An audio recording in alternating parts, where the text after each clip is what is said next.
올해 처음으로 한반도에 북상한 제5 태풍 장미가 부산에도 영향을 미쳤습니다. 북상 과정에서 세력이 약해져 별다른 비 피해는 없었지만 순간 최대 초속 20m가 넘는 강풍에 바다와 하늘길이 일부 차질을 빚었습니다. 류재민 기자가 보도합니다. 20여 척의 배가 무트로 올라와 있습니다. 선주들은 괴어놓은 나무 지지대를 다시 한번 점검합니다. 육지로 올리지 못한 배들은 방파 제한 항구로 옮겨져 결박됐습니다. 월파가 되면 배들이 이렇게 막 파손되고 그러니까 그냥 이제 미리 올리는 거지. 그러니까 미리 예방을 해서 저 크레인으로 올려가지고 지게차로 이제 여기까지 옮기는 거지. 올해 첫 태풍 장미가 부산에 영향을 미치면서 부산 지역 7곳 해수욕장은 모두 입욕을 금지했습니다. 시설물도 모두 옮겨져 꽁꽁 묶였습니다. 이곳에 자리 잡고 있던 파라솔은 모두 철거됐고요. 저 해변 라디오 부스 앞엔 이렇게 땅을 파고 모래벽을 쌓아 태풍 피해에 대비했습니다. 해마다 태풍 피해를 입었던 마린시티 상인들도 해변가 탁자들을 모두 정리했습니다. 부산에 하루 동안 내린 비는 10mm 안팎으로 다소 적었지만 순간 최대 초속 20m가 넘는 바람이 불면서 강풍으로 인한 파도가 가게를 덮칠까 상인들도 마음을 졸였습니다. 오늘은 소형급이니까 그다지 이렇게 많이는 준비를 안 했는데 저 보세요 지금. 그러니까 이제 그 정도는 아니니까 넘어오면 한 방에 갑니다. 이거. 한 방에. 겁납니다. 부산항에 정박한 선박 650여 척이 긴급 대피했고 부산과 제주로로 가는 여객선의 입출항도 전면 통제됐습니다. 김해공항으로 가는 국내선 항공편도 63편이 사전 결항되는 등 바닷길과 하늘길 모두 차질을 빚었습니다. 다행히 별다른 피해 없이 태풍이 지나갔지만 100mm가 넘는 장맛빛 폭우에 곧바로 닥친 태풍까지 시민들의 피로감도 커지고 있습니다. MBC 뉴스 류재민입니다. 태풍의 북상과 함께 전국적으로 많은 비가 내리면서 낙동강 주변으로 홍수주의보가 사흘째 이어졌습니다. 어제 오후 홍수특보는 해제됐지만 침수 지역은 여전히 강물이 빠지지 않고 있어 주의가 필요합니다. 비가 그친 뒤에도 산사태의 우려는 여전합니다. 보도에 송광모 기자입니다. 북구 덕천교 인근입니다. 차량들이 오가던 도로는 강물로 가득 들어찼습니다. 일부 차량들은 불어난 물을 피하지 못한 채 그대로 고립됐습니다. 부산과 인근 지역에 내린 많은 비로 한때 4m 가까이 수위가 치솟아 낙동강 구포대교 주변에는 사흘째 홍수주의보가 발령됐습니다. 낙동강 수위가 조금씩 낮아지고 있지만 제가 서 있는 이 강 주변 생태공원에는 보시는 것처럼 물이 아직 빠지지 않고 있습니다. 오후 들어 강 수위가 점차 낮아지며 홍수특보는 해제됐지만 지대가 낮은 도로 곳곳에는 물이 빠지지 않아 차량 통제는 계속 이어졌습니다. 위에도 아직 비가 계속 내려오고 있으니까 좀 통제를 해제하기가 좀 그래가지고. 잦은 집중호우에다 태풍까지 겹치며 부산에는 산사태 특보도 내려졌습니다. 특히 부산 진구에는 산사태 주의보가, 동구와 수영구에는 이보다 더 심각한 경보 단계가 발령됐습니다. 산림청은 비가 그친 뒤에도 산사태는 언제든 일어날 수 있어 당분간 산 주위를 접근하는 것은 삼갈 필요가 있다고 밝혔습니다. 토양 내부에 물이 가장 중요한데 물이 다 빠지는 데는 토양의 성질에 따라서 다 각기 다르거든요. 아직 위험한 상황이 될 수도 있고. 밤사이 강풍주의보가 내려진 부산은 순간 최대 풍속 초속 20m의 강한 바람이 불었지만 다행히 큰 피해는 없었습니다. 기상청은 태풍이 지나간 오늘 대체로 흐린 날씨가 이어지겠다고 전망했습니다. MBC 뉴스 송광모입니다. 태풍 장미는 어제 오후 5시경 포항 인근에서 빠르게 소멸했습니다. 오늘부터는 다시 폭염이 찾아오겠습니다. 오늘 부산은 11시를 기해 폭염주의보가 발효되겠고 낮 최고 기온 30도로 후텁지근하겠습니다. 자세한 날씨 정민경 기상캐스터가 전해드립니다.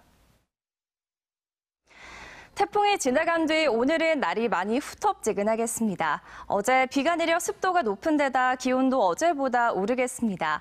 밤새 기온이 크게 떨어지지 않아서 부산에는 열대야가 나타났고요. 낮에는 폭염주의보가 발효되며 기온이 30도까지 오르겠습니다. 어제 오후 태풍 장미가 빠르게 소멸하면서 북한으로 잠시 올라갔던 장마전선이 다시 우리나라로 내려왔습니다. 현재 서울과 경기, 강원 영서에 시간당 20에서 40mm 안팎의 강한 비가 내리고 있는데요. 비구름이 남하하면서 경남 서부 내륙에도 오늘 오후까지 강한 비가 내리겠고요. 부산과 울산은 오늘 대체로 흐린 가운데 아침까지 안개가 짙게 끼는 곳이 있겠습니다. 기온과 습도가 높아서 밤새 경남 대부분 지역에 열대야가 나타났습니다. 오전 11시를 기해 영남 지역에는 폭염주의보가 발효되면서 날이 더워지겠습니다. 한낮 기온은 부산 30도, 양산과 울산은 32도까지 오르겠습니다. 바다의 물결은 동해남부 먼바다에서 최고 3m까지 높게 일겠습니다. 현재 남해와 동해상에는 짙은 안개가 끼어 있고요. 내일까지 동쪽 해안가로는 너울성 파도가 해수욕장으로 강하게 밀려오겠습니다. 당분간 낮 기온은 30도까지 오르며 폭염이 계속되겠습니다. 더위에 건강관리 잘하셔야겠고요. 내일은 최고 60mm가량의 소나기가 지나겠습니다. 날씨였습니다. 계속해서 오늘 아침 신문 살펴보겠습니다. 먼저 국제신문입니다. 수천억 원짜리 기장군 해수 담수화 시설을 공업용수로도 활용하기 힘들어졌다는 기사입니다. 부산시는 한국수자원공사가 기장과 울산 지역 공단 기업체를 대상으로 기장 해수 담수화 시설에서 생산한 수돗물 수유량을 조사한 결과 하루 2만 1,300여 톤에 그친 것으로 나타났습니다. 시는 이번에 파악한 수요로는 시설을 가동하기에 경제성이 낮다고 보고 있는데요. 시설의 설계상 하루 최대 생산량은 4만 5천 톤으로 이 중 3만 6천 톤은 넘어야 채산성이 있는 것으로 분석됩니다. 부산 평화의 소녀상의 합법화 작업이 완료된 가운데 일본 측의 반발도 거세지고 있습니다. 시민단체는 지난달 17일 평화의 소녀상에 도로 점용 허가 신청서를 제출했고 동구가 이를 지난 4일 승인하면서 합법화가 완료됐는데요. 지난해 부산시 조례 개정으로 소녀상이 합법적인 조형물로 인정받았지만 시민단체는 그동안 구에 납부해야 하는 도로 점용료를 감당하기 어려워 허가 신청서를 제출하지 못했습니다. 다음은 부산일보입니다. 낙동강 수질이 악화되면서 부산 시민들의 먹는 물에도 적신호가 켜졌다는 기사입니다. 부산시에 따르면 지난 6월 양산 물금취수장 수질 측정 결과 수질이 더욱 나빠져 총 유기 탄소량 TOC 3등급이 확정적이라고 신문은 밝혔는데요. 신문은 TOC 2등급인 물은 일반적인 정수 처리를 통해 생활용수로 쓸 수 있지만 3등급은 고도의 정수 처리를 해야만 생활용수로 사용할 수 있다고 지적했습니다. 마지막 기사입니다. 부산항 질산 암모늄 관리에 컨트롤 타워가 필요하다는 기사입니다. 레바논 항구 폭발 참사 이후 부산지방해양수산청이 부산항을 점검한 결과 7개의 터미널의 위험물 장치장에 20피트 컨테이너 87개 분량의 질산 암모늄이 보관돼 있던 것으로 확인이 됐는데요. 해수청이 자발적으로 긴급 점검을 벌였지만 현행법상 해수청은 항만 내 위험물질 점검 주체는 아니어서 컨트롤 타워가 필요하다는 지적입니다. 신문은 관리 주체뿐만 아니라 위험물질 현황을 파악할 시스템도 없다고 지적했습니다. 지금까지 아침 신문 살펴봤습니다. 감염 경로를 알 수 없는 코로나19 확진 환자가 부산에서 또 발생했습니다. 지난주부터 의심 증상이 있었는데도 제때 병원에 가지 않아서 일주일이 지나서야 확진 판정을 받았는데요. 그 사이 부산역에서 KTX를 타고 서울을 다녀왔고 음식점 여러 곳을 다녀간 것으로 확인됐습니다. 이만은 기자입니다. 부산의 174번째 코로나19 확진 환자는 사하구에 거주하는 50대 여성입니다. 지난 3일부터 발열과 근육통 등 의심 증상이 시작됐는데 대수롭지 않게 여기다가 8일이 돼서야 의료기관을 방문했습니다. 이 환자는 지난 1일 서울에 가기 위해 부산역을 찾았습니다. 3층 푸드코트 내 음식점에서 식사를 하고 KTX를 이용해 서울에 갔다가 사흘밤을 보낸 뒤 4일 부산에 돌아왔습니다. 같은 날 사하구의 한 추어탕집을 다녀갔고 8일에는 칼국수집을 다녀갔습니다. 부산시는 바이러스 확산 가능성이 높은 8월 1일부터 8일 사이 일주일간의 동선을 홈페이지에 공개하고 접촉자 파악에 나섰습니다. 동일 시간대에 식당을 이용하신 분이 많아 접촉자를 모두 확인하지 못하여 동선을 공개하였습니다. 이 환자는 해외 유입이나 선박과의 관련도 없어 감염 경로를 알 수 없는 깜깜이 감염 사례로 분류됐습니다. 지난달에 대전을, 이달에는 서울을 방문한 적이 있지만 감염 경로를 추정하기 어렵습니다. 가족을 포함해 접촉자를 24명으로 특정했지만 확진 환자가 다녀간 음식점들과 부산역 등에서 접촉자가 더 나올 가능성도 배제할 수 없습니다. 이분이 7월 중에는 대전을 방문한 이력이 있고 8월 초에 서울을 방문한 이력이 있기 때문에 전국적으로 이 확진자와 이 환자의 동선 간에 겹치는 동선이 있는지 이 부분은 확인 중에 있습니다. 부산에서는 지난 4일에도 감천항에 정박 중이던 어선의 선장이 170번 확진 환자로 판정됐었는데 감염 경로를 알 수 없어 깜깜이 사례로 분류됐었습니다.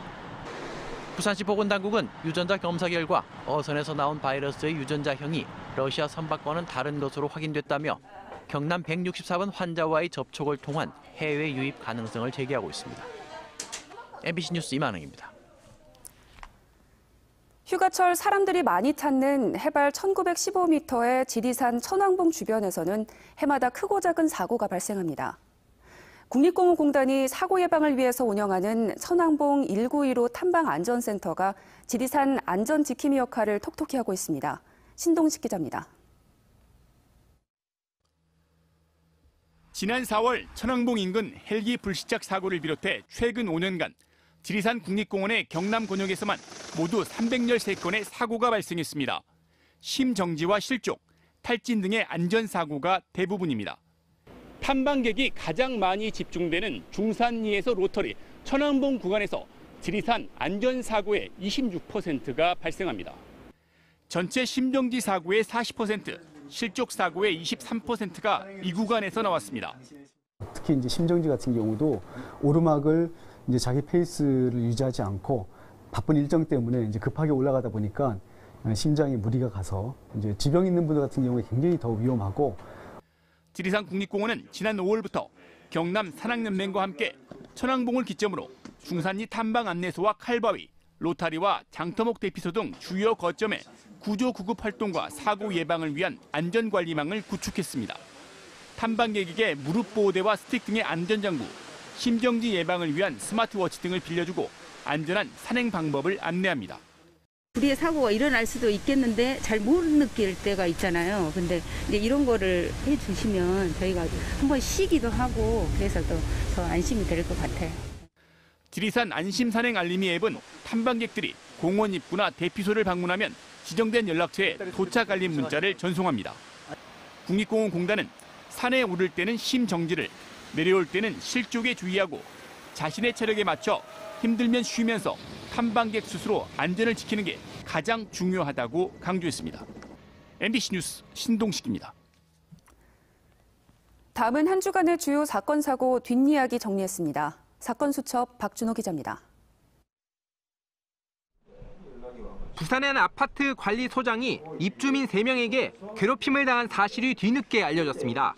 갑질과 협박이 지난 2013년부터 이어졌고 최근엔 업무 처리에 문제가 많다는 이유로 CCTV를 가린 뒤 욕설을 퍼붓고 목을 조르기까지 했습니다. 먼저 안경 벗겨서 여기다 놓은 다음에 그 다음에 이제 맥살 잡아요. 맥살 잡고 이제 내가 운전 안 하니까 이제 목을 졸라요. 해당 입주민은 관리소장 잘못으로 큰 재산 손실이 났다고 항변하는 가운데 경찰이 관련자를 소환 조사할 예정입니다. 환자의 흉기 난동으로 정신병원 의사가 숨진 사건과 관련해 제도적 보완이 시급한 상황입니다. 의료진을 보호하기 위한 이른바 임세원법이 지난해 10월부터 시행되고 있지만 이번 사건처럼 중소형 병원들은 적용이 안 돼 법의 사각지대가 많다는 지적입니다. 법적, 제도적 보완 그리고 여러 가지 현장에서의 실무적인 관리 확립이 시급하다는 것입니다. 지난해 4월 문을 연 정신병원은 안타깝게도 의사이자 원장인 그의 사망으로 폐업에 들어갈 예정입니다. 환각 상태에서 모텔 베란다에 올라가 난동을 부린 남성이 경찰 특공대원의 진압작전에 검거됐습니다. 외부에서 밧줄을 타고 내려온 특공대원이 문제의 남성을 발로 쾅 밀어넣은 건데 비결은 발목에 찬 모래주머니에 있었습니다. 5kg이 넘는 모래주머니가 발로 차는 힘과 함께 더해지면서 난동을 부리던 남성을 안전하게 밀어넣은 뒤 검거할 수 있었습니다. MBC 뉴스 박준호입니다.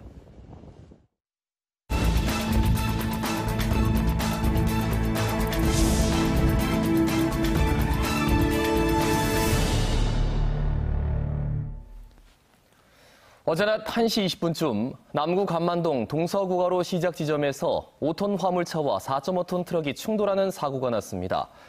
충돌로 밀려나간 5톤 트럭이 4m 높이 과적 단속 표지판과 부딪히는 등 도로 시설물이 파손돼 일대 교통이 통제됐습니다. 경찰은 차량 블랙박스 영상을 분석해 정확한 사고 경위를 조사 중입니다. 북부경찰서는 21대 총선 선거운동 당시 허위 사실을 유포했다며 고발당한 김효정 북구 구의원에 대해 무혐의 처분을 내렸습니다. 김 의원은 지난 4월 8일 북구 만덕 일동에서의 유세 과정 중 당시 후보로 나선 전재수 의원 측을 향해 지역 주거 환경 개선 사업과 관련해 원주민의 추가 분담금이 낮아진 건 국회의원이 개입해서가 아닌데 마치 국회의원이 한 것처럼 선동했다고 발언했습니다. 이에 전 의원 측이 김 의원을 고발했지만 경찰은 발언에 대한 허위와 진실을 판단할 수 없다며 무혐의 처분을 내렸습니다.